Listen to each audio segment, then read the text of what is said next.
The thing is, I have a little bit of a different experience from maybe you trying to apply for a Chinese visa. You probably need more than 18 days, maybe more than a month, maybe a whole year or two. Hi friend, my name is Sarah and welcome back to my channel. In today's video, I thought I would share with you the 5 things that I have done or will complete before I make my way to China for the very first time. If you are watching this because you are planning your own first trip to China, let me know in the comment below, when are you going, are you excited about it, and which cities in China will you be visiting this time around. I think I'm gonna make another video probably in the next week or so talking about where I'm gonna be going in China. We're gonna be in China for 18 days. We're going with family, so I do have about a week of just spending our time with family, meeting the family that I've never met before because they live in China. So the first thing that I did is to check my passport if I have at least 6 months validity. I actually just got a new passport, so mine will expire in 2034, I want to say. So I'm good to go in that part. So if you're going to China for the first time, make sure you have at least 6 months of validity in your passport. Honestly, 6 months, in my opinion, it's still a little too tight.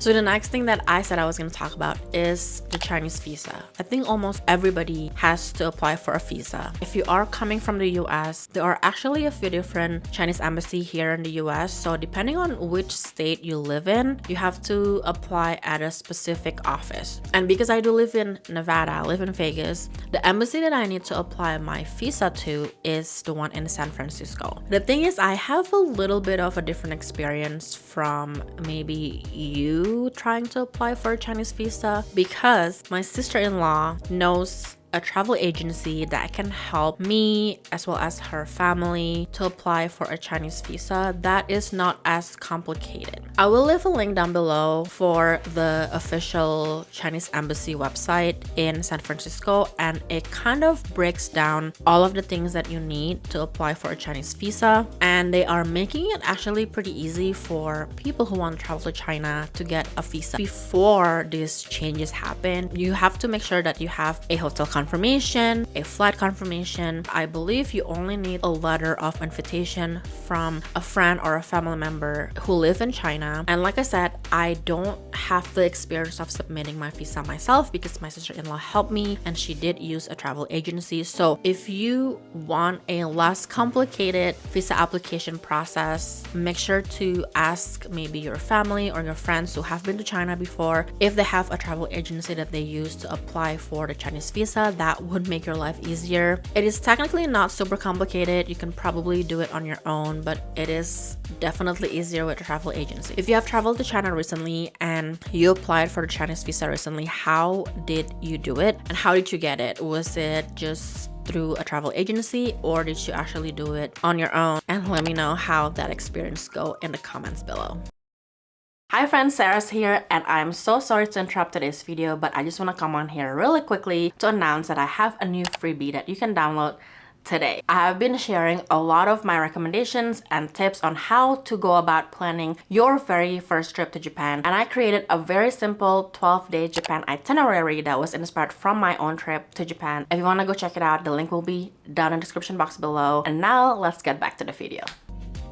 Number 2 is to obviously plan your itinerary. There are so many things that you can do in China, and I feel like you might have a hard time narrowing it down. If you go on YouTube or maybe just on Google and you search up what to do in China, where to go in China, there are so many different cities, so many different things you can do. You probably need more than 18 days, maybe more than a month, maybe a whole year or two. If you are like me who have a full-time job and cannot actually take a whole year of PTO or a whole year off, you might want to just maybe pick 2 or 3 cities that you might want to do for the first time, and then when you are going back, you can do some of the other ones that you might have on your wish list. We are only hitting basically, I guess, 4 cities on our first trip to China. We're gonna go to Beijing, Hong Kong, Macau, and Guangzhou. In Macau, we're only spending a day, and then we're probably gonna go back to Hong Kong after that at the end of the day. If you you want to see how I use Google to plan my trip to China, I do have a video that I uploaded a couple weeks ago that you can check out right here. It might give you some inspiration, but if you subscribe to my channel, I probably will have a lot more videos about planning my trip to China, so make sure to subscribe before you leave. You also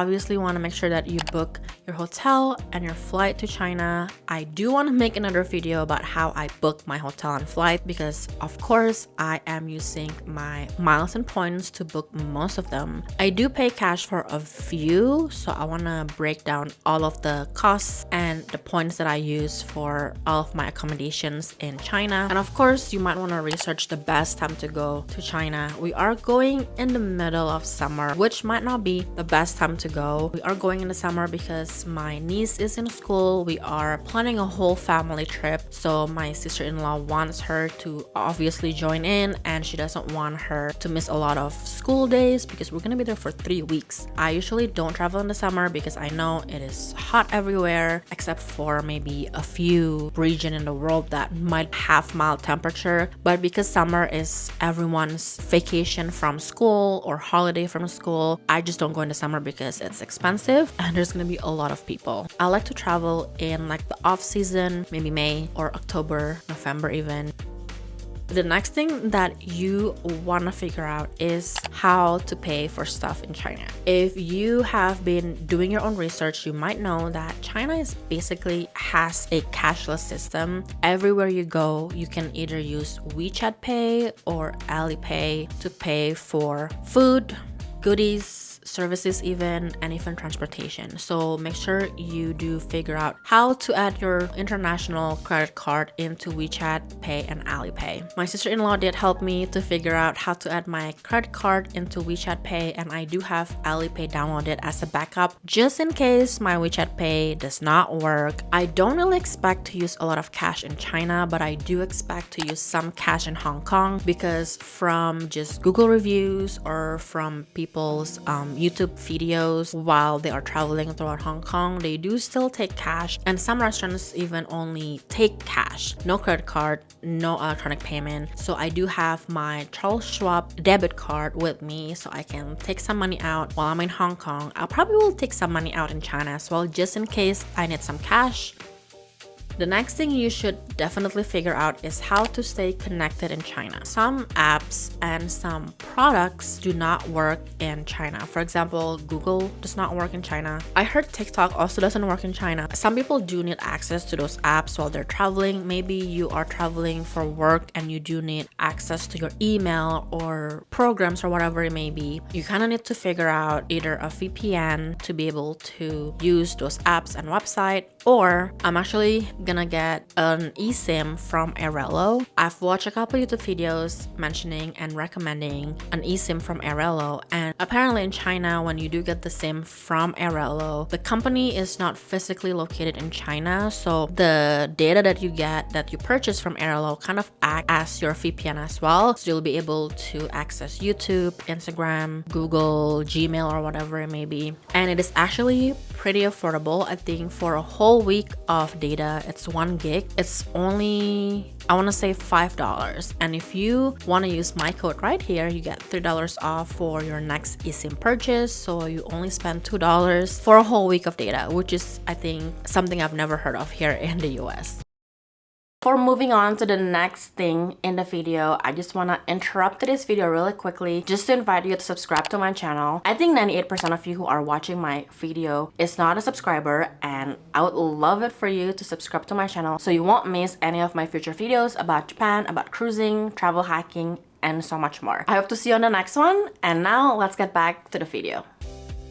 Last but not least is, of course, to research on how to communicate in Chinese. It's gonna be a little hard for me and maybe for you if you do not speak Chinese or read Chinese or know a little phrases in Chinese. So I would highly recommend either learn a little bit of Chinese before you go and also have translation apps ready on your phone. So if anything goes wrong or if you have any issues not being able to communicate with a tour guide Translate or a taxi driver or whoever it may be that you might encounter, a translation app would probably be super helpful at that time. I have a couple translation apps on my phone already. I have Google Translate, of course, because I did use it in Japan. You can take a picture of menus or sign and then it will translate whatever language it's in to English, which is really helpful. However, I also found that Google Translate doesn't really translate Chinese well. You might have a mistranslation here and there. So a lot of people actually recommend an app called Baidu Translate, and they say that it